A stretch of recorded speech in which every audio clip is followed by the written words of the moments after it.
all I need are some better days. Fuck me, I'm looking in the mirror, so foggy, but I've never seen clearer. I don't really think anyone can save me, and honestly I'm not really sure I want saving. I like to be my own worst enemy. There's no risk if you don't try at anything, so I'ma just keep buying everything. See you in the next life, have to be a better me. I don't think that my head's on straight, gotta flip it and grip it and go and get an x-ray.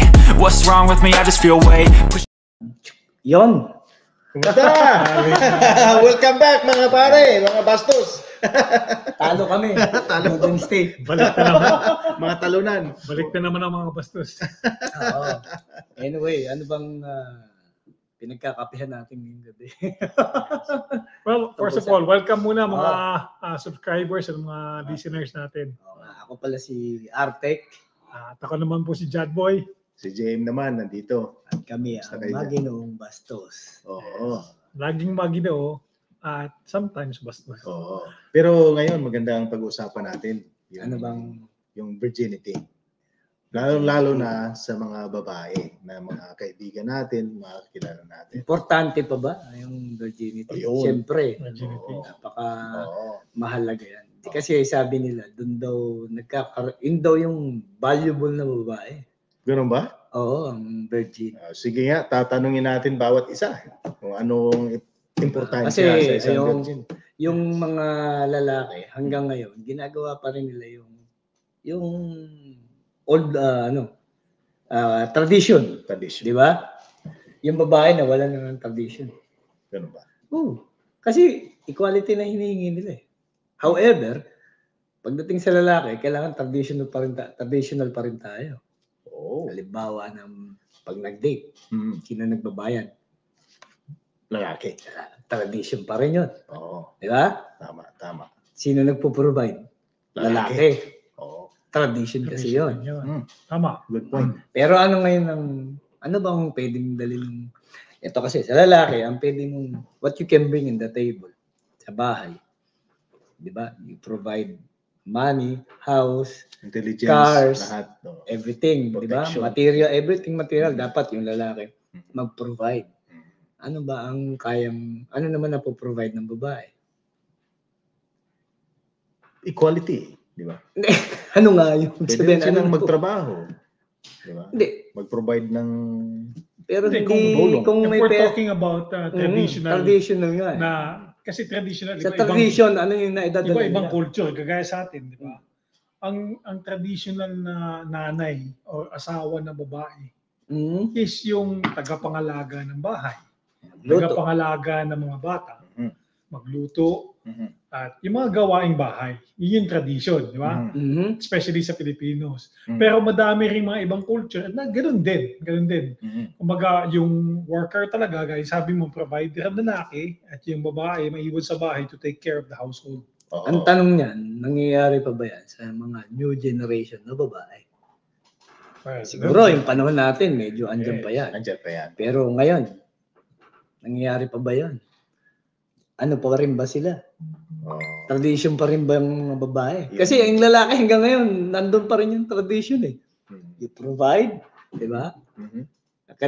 Nabago na lang yung estilo. Instead, dati sa Pilipinas, nag-iigib ka sa bahay, magsisiba ka ng kahoy, di ba? Susuyuin mo yung tradition, sa tradition, importante yun para sa'yo. Maganda yun. Maganda sana yun kung meron pa. Kaso wala na eh. Wala na akong nakikita ngayon na lahat basag na yung... Grabe ka naman. Masasaktan naman tayo dyan. Yung nasa sa kanila yun. Before, bago ikasal ang babae, birhen na birhen. Ngayon, wala na eh. Siguro makakakuha ka ng virgin na babae. Doon, sa bundok. Hindi ba related yun sa topic na equality? Kaya gusto ng babae na equality. Kasi hindi naman lahat ng lalaki virgin eh. Diba? Kahit naman araw, hindi naman virgin ng lalaki. Hindi naman, gusto nila equal kasi pwede sila. Kahit hindi sila virgin, walang problema. Ganon siguro din yun, di ba? Bakit before? Hindi naman din talaga virgin ng lalaki. Marami talaga silang tinitikman. Kaya di ba sinabi ko nung nakaraan? Kahit 10 babae ang asawa mo, sigurado, ikaw lahat ang tatay nun. Pero kung babae, 10 lalaki, tatay ng anak. Hindi mo alam kung sino yung tatay doon sa bumuntis sa babae. Kaya mahalaga na yung babae ay hindi nahahawakan, ay virgin siya. Kasi sigurado na siya lang ang gumalaw. Sa panahon nung araw. Yes. Ngayon, nangyayari pa ba yan? Isa sa mga factors din dyan is yung religion. Kasi ang religion, malaki ang influence na yung sex before marriage. Yes. Diba? Yung traditionally, lalo ng mga Kastila, ng mga panahon ng Kastila, yung Maria Clara ba? Yung hindi ka muna makikipag-date o even kissing, di ba? Until you're married. Ewan ka, ito Ilocano to. Playing hard. Ikaw Bisaya ka, di ba? Pero ako nung araw, natandaan ko nun, yung sa side ng tatay ko, mga Ilocano, may dore nun Alam mo yung dore, yung may babayaran mo yung babae parang Muslim nung araw.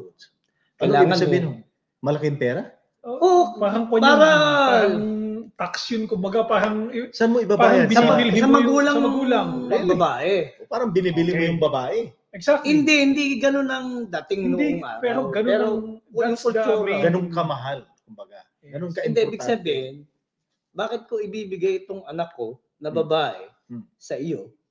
Wala kang ma-provide sa sarili mo. Yun yung parang kasi pinapakita mo na you are capable, stable ka, na kaya mong pangalagaan yung asawa mo. Ma-provide mo lahat ng gusto ng babae. Yun yung mga Through that, malalaman na ng magulang. Kaya hahayaan nila yun.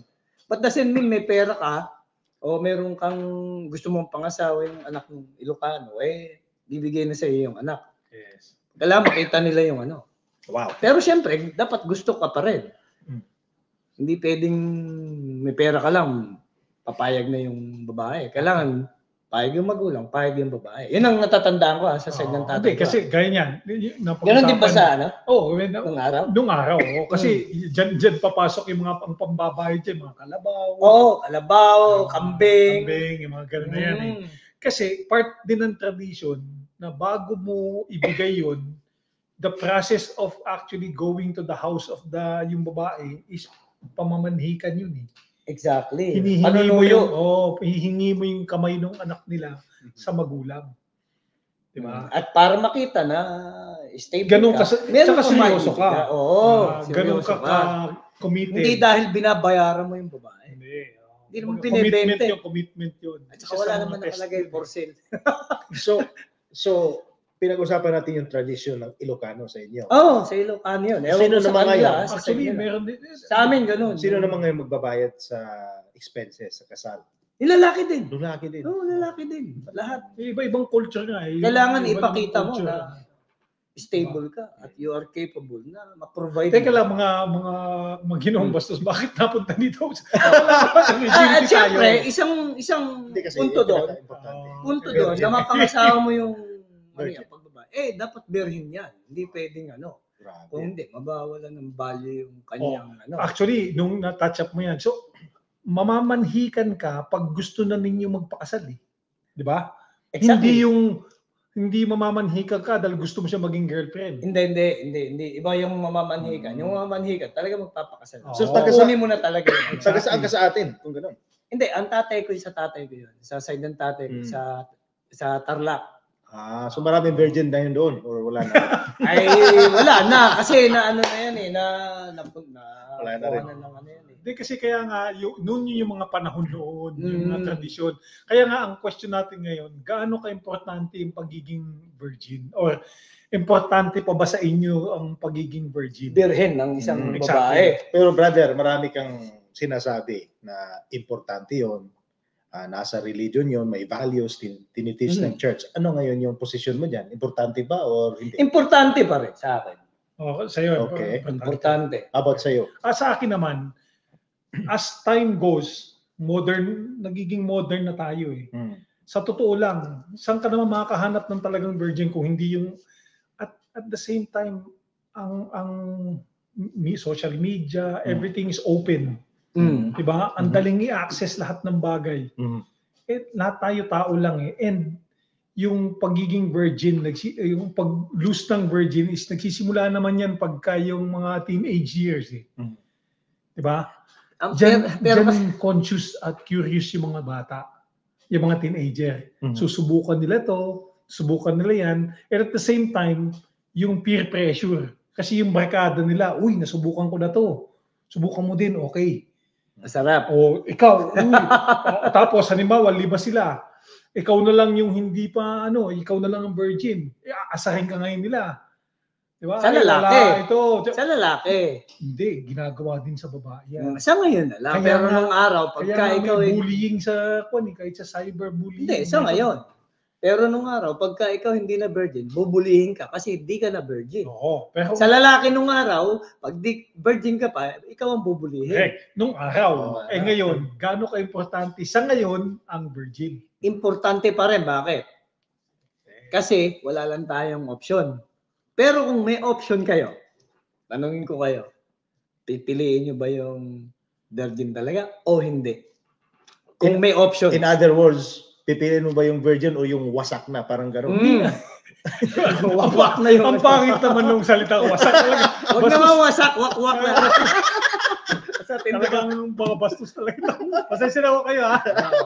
Hindi, pero yun. Talaga. Yun talaga. Yun ang Sabi, kung meron kang option o opportunity na, hindi ba, may mapili ka. Hindi ba issue yun sa equality, pare? Kasi babae dapat virgin. Pag lalaki, dapat hindi virgin. Nasaan yung equality doon? Parang then may disconnect. Don't ask na pag nag-date tayo, ako magbabayad. Huwag ka rin mag-ask na ako dapat mag-provide sa iyo. Di ba? Pero sa panahon ba ngayon, pagka may nagustuhan kang babae o yung babae may nagustuhan lalaki, isa ba sa mga isusulat mong dapat virgin? Kasi nga, ganito yan. Kung paano na tayo lumalaki, yung sistema natin, ina kasi na-feed sa atin, kaya ina rin ang feeling natin. Di ba? Ina yung feeling mo, kaya na-torture. Parang ganito, sa isang relihiyon. Alam ba natin nung araw kung ano yung Jewish? Kayo, tanongin ko kayo, nung bata kayo, alam niyo yun? Di ba? Di nyo alam. Ang Muslim, anong alam niyo sa history ng Muslim? Wala rin. Because you were tortured na ito ang relihiyon. Wala kayong alam. Christianity lang. Ngayon, na-feed na kayo ng iba-ibang relihiyon. So, na-navigate nyo na ngayon. Mga social media na. So, nag-iiba-iba na yung sistema ng Dati, religious ako. Ngayon, hindi na. May mga pinaniniwalaan ako dati na yun lang alam ko kasi. Kasi yun lang ang pinapasok sa akin eh. But later on, na-discover ko, meron na akong ibang alam ngayon pagdating sa relihiyon. Iba-ibang sekta so, ano ba? May mali ba so, ibig sabihin nga, kung ano yung na-feed sa'yo, yun na yan. Magiging accepted mo na yan. Although, sana, kung may option pa rin, doon ka pupunta. Yes. Binanggit mo religion. Tatanungin kita, Artek, ha? Sabi mo kasi sa religion, dati religyoso ka. Ngayon, sa dami ng nalelearn mo throughout the years, may changes. Di ba? Hindi na masyado. Tama ba? Hindi na. Oo. So, gusto mo bang ibalik yun sa dati, yung faith mo? Hindi siguro. Hindi siguro. Ito ngayon. Kasi ngayon mo ko tinatanong. Hindi na. Hindi komportable siguro. ka na ngayon. Tama? Mas komportable. Ito ngayon. I-change natin yung topic. Sabihin natin virginity. Dati, importante sa iyo yung virginity. Ngayon, hindi na. Ngayon, tatanong kita. Importante pa rin. Importante pa rin ang virgin. Wala ka lang option. Yung sinasabi ko. Yung options kasi hindi available. Pero importante. So, importante para sa iyo. So, sa tingin ko nga, preference. Preference pa rin. I prefer. If there is an option. If there's an option, I kasi prefer. Kasi ngayon, yung babae, may preference sila na ikaw dapat ang mag-provide, which is traditional, yun talaga, ang lalaki ang mag-provide. Ito totoong nangyayari ito Example, isang babae, hindi natin ipapangalan, isang babae, ginugjug ng ano. Is that, yung sitwasyon na yan will bother you or? No. Yan ba ang reason? Ang reason na dapat virgin? Kasalanan niya yan. Kasi siya ang may control sa kanyang virginity. Pero hindi yung mga gumanon sa kanya. Okay, pero ngayon na ikaw ang tinatanong, for example, since para sa iyo importante pa rin ang pagiging virgin. So may nagustuhan kang babae ngayon at nalaman mong ganun siya dati. May epekto ba sa iyo 'yon? Siyempre, kasi nga, kagaya sinabi ko, ito na yung pumapasok sa utak natin na okay na yan, accepted na yan. Oo nga, pero ngayon, kung tatanungin mo kung importante, yes, it is importante. Pero yung ganung sitwasyon, na in love ka dito sa babae, and then later on nalaman mo na madami na palang gumalaw sa kanya. Apektado ka ba doon? Paano bakit kaya hindi mo ako bigyan ng dalawang option? Kasi isa lang option binigay mo sa akin. Bigyan mo kaya ako ng dalawang option na isang di virgin na in love ako at isang virgin na in love din ako. So perfect situation yun. Oo. Kasi ganito Kasi isa lang option ko doon Wala na akong hope. Pero in love na ako Oo nga, na in love ka. Siguro nangyari na sa'yo. Kasi ako, hindi din nangyari sa akin na in love ako sa dalawang babae at the same time. Kasi kung in love ka sa isang bastusan na. Yun na nga. Gano'n sinasabi mo Sabi mo, bakit mo ako hindi bigyan ng dalawang babae na parehas akong in love? No. Kung na-in-love ka sa isang, doon ka lang nakafocus At saka hindi mo tatanungin kung virgin siya o hindi kasi in love ka nga O ngayon, mahal mo na, di ba? In love ka na nga. At then after a few months nalaman mo, dati pala siyang playgirl o madami na pala siyang naging boyfriend na yung alam mo yun, yung mga looking for love. Mga football player ng school, yung mga sikat na lalaki, nagalaw na sila lahat. Anong dating sa iyo nun? Tatanggapin ka pa rin. Okay. So, dyan lumalabas yung preference nga lang talaga. If you have a choice. If I have kaya nga sabi ko, kung may options ako, siyempre, hindi siya. You prefer. Prefer ako na mas ma-inlove ako dito sa... So, parang ang lumalabas sa panahon ngayon, parang bihira na lang yung option na yun. However, importante pa rin. At meron pa rin. Okay. Meron pa rin. Nasa bundok na nga lang nakatira. Hindi mo din alam. Fair enough. Kung meron ka makikita man na nasa city, para kang nakakita ng karayom sa gitna ng dagat. Ganun lang kaunti yung ganun na ngayon. Virgin. So, kumbaga, nawala na yung mga values. Pero siyempre, mahirap naman mag-stereotype dahil kung iniisip niyo yan, kasi ito to be honest, ang pinag-uusapan natin, babae. Ngayon, kung babae naman magtatanong, malamang baka zero ang virgin na lalaki. Yun. Good point. Meron sa bundok. Hindi lang. Pero ito naman, sa akin, mas madaming virgin na lalaki. Mas marami ang virgin na lalaki. Okay. Just tignan mo. Again? Say it again. Actually, I agree. Mas madaming virgin na lalaki kaysa sa babae. Nowadays. Yes. Really? Oh. Okay, one factor. One factor. Sasama niya yung mga bata. No. Hindi. Kahit pa sa liga. Anong age? Okay. 18? Sabihin mo ng high school. Sa bagay. Okay. Correct. Alam natin lahat. Sa high school dyan madaming nangyayari na hindi alam ng mga magulang. Okay. Di ba? Dyan natatago lahat yan Dumaan tayo lahat dyan. May mga ginawa tayo na high school na hindi alam ng mga magulang natin. Okay. Karamihan ganyan. Pero, titignan ninyo yung classroom lalo sa high school. Kaya nga may mga nabubuli. Yung certain group or people na hindi marunong makisocialize, kumbaga ang tawag natin sa kanila noon nerd, hindi pinapansin ng mga babae yan. Ngayon, ibig mo sabihin, kasi lalo sa high school, magsisimula naman ng sexual, not just intercourse, curiosity, touching, kissing, everything. Nagsisimula naman yan pagka nagkaroon ng yung babae nagpahiwatig. Kasi ang lalaki, ang lalaki naman hindi yung mamanyak kagad Bawal yun mapaparusahan ka Ngayon pag ang babae nagpakita ng interest sa'yo, doon na magsisimula yun. Ang babae ba, lalo sa high school, pag-interesa niya yung nerd, yung walang kumakausap, yung tatahitahimik na parang walang alam sa bundok. So, ang valuable pagka high school, yung mga pogi, mga astig, yung mga manyak, mga basketball player. Kasi nga, mas sikat sila yun Pagdating ng panahon, yung mga nerd na yun, sila naman na may value. Sila mayayaman. Sila yung mayayaman. Nakatapos ng school, di ba? Sila ngayon nagkaka-value. Kaya nerd ako dun Ako naman, sa akin, hindi na importante yung virgin. Kasi, meron akong rason yan. Ano? Nag-workout ba kayong dalawa? Yeah. Bakit? Example, basketball pag-uusapan natin. Nag-shooting ka ba? Nag-ensayo ka ba dati bago ka naging magaling na player? Exercise. Exercise. Ikaw, ganun din. Practice. Sa akin, ganun din yun. For lalaki at babae, kailangan magaling ka. Marunong ka sa sexual na aspect. Diba? Kasi kailangan ng skills yun eh. Kaya kailangan alamin mo yun. Hindi na. Maganda yung knowledge mo dun. Kaya yung virginity na yan, ano lang yan pre, yung siguro sa industrial age pa yan. Bakit kailangan niya mag-practice? Ako na magtuturo. Nag-practice na ako bilang lalaki. Yung virgin, tuturuan ko na lang yun. Di ba?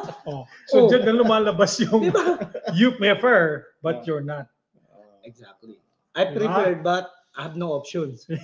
Yun, hindi, I'm not. I have no options. No, you prefer a virgin, diba? But you're not a virgin.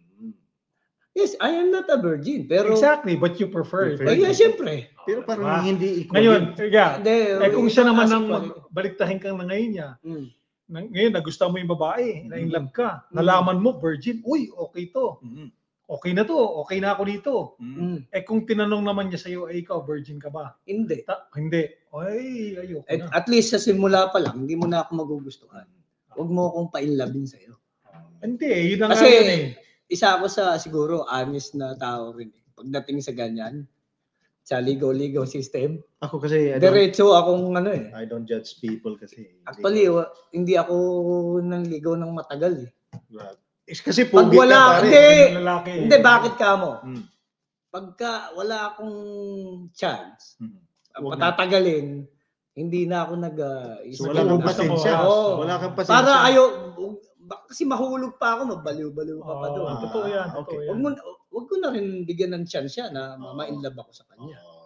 So, minsan nga, pero paano? Gusto mo ba ako? Paano? Shota na tayo, bigyan na tayo. Paano tapos pag alaman na lang, ha? Paano pag ang susi, tinitest lang yung patience mo? Wala na. Yung endurance hindi mo na makikita para yung patience makuha mo yung virgin na hinahanap mo.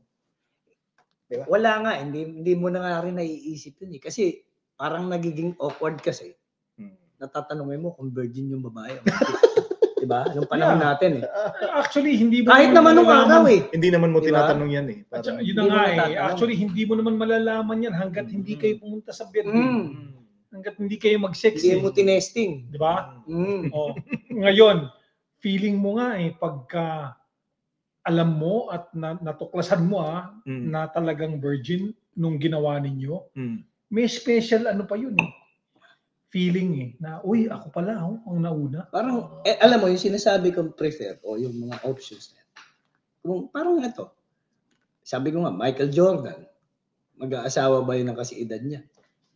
Bilyonaryo yun. O tanungin mo. Or, ganito na lang, yung babae na yun, na asawa ni Michael Jordan, ang ganda-ganda, sexy, modelo. Kung kasing yaman ni Jordan, pakangasawahin pa si Jordan nun. Di ba? Iyon yung sinasabi. Mas prepared ni Jordan, bata.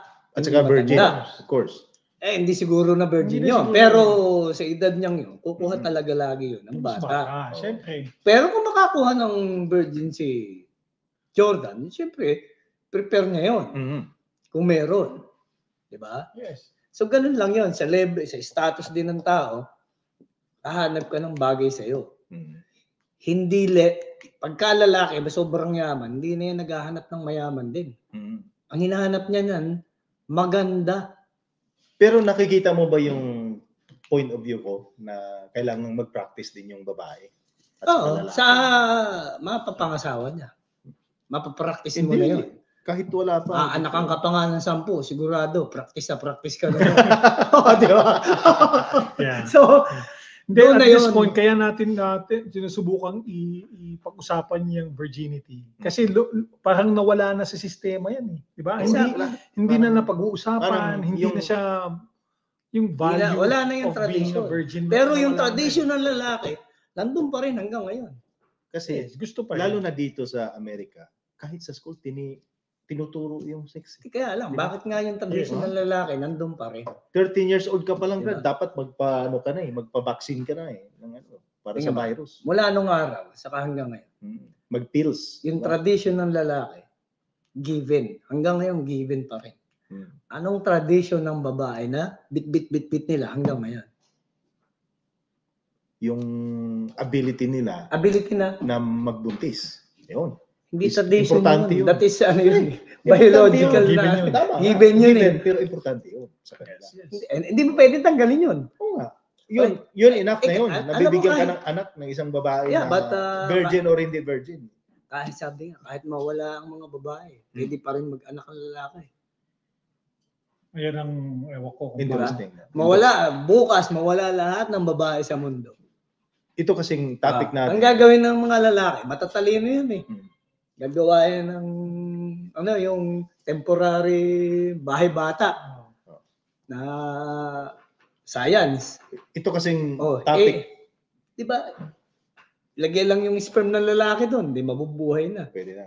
Pero pag lalaki lahat na nawala, paano masusurvive yung mga babae? Kailangan din ng sperm ng egg cell eh. Egg cell nga, gagawa na lang ang doon.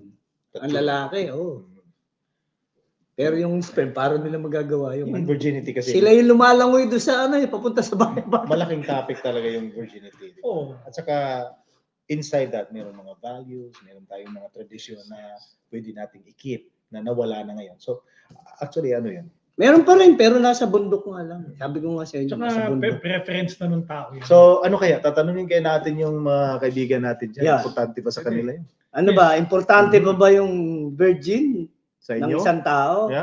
Or hindi? Yes. Doon sa mga kababaihan naman, importante ba ang virginity sa inyo, sa mga lalaki, or yung mga lalaki dyan, importante ba yung virginity sa mga babae? So, mag-message kayo sa message kayo rito, pag-usapan natin. Yes, mag-comment po kayo. Comment kayo. Uso pa ba yan? Uso pa ba yan? Or wala na? Nakikita pa ba tayo? Na virgin dyan? Di ba? Oo. Wala, ang virgin na lang ngayon, yung mga batang-bata na hindi mo pwedeng hawakan o galawin. Pati puwet, hindi na virgin. Hindi, pero ang puwet, pag anak mo pa lang, hindi ka na virgin. Pag ebak mo, bastusan na talaga to. Talaga, bastos talaga. So, pinag-uusapan natin sa virgin yung papasok, hindi yung palabas. So, yun. Labo naman ninyo. Yan, komento kayo kung ano ba talaga. At huwag yung kalimutang mag-like at saka subscribe sa channel. Please share the video too. Yeah, please share and subscribe. Maginoong Bastos. At mag-comment kayo para mapag-usapan natin dito at bigyan natin ng mga opinion ng ating mga naiisip. Hanggang sa muli. Hanggang sa muli. Peace! Magkakapi muna kami. Habang kayo ay nag-iisip kung paano gumawa ng bata. Huwag muna. Hindi mo muna. Sige. Susunod mga Magino. At next time, magbastusan ulit tayo. May sasama tayo. May guest tayo na virgin. Yan. Mag-subscribe kayo para maabutan nyo. Meron tayong guest na virgin. Babaeng maganda na puti. Virgin. Ayos. Peace.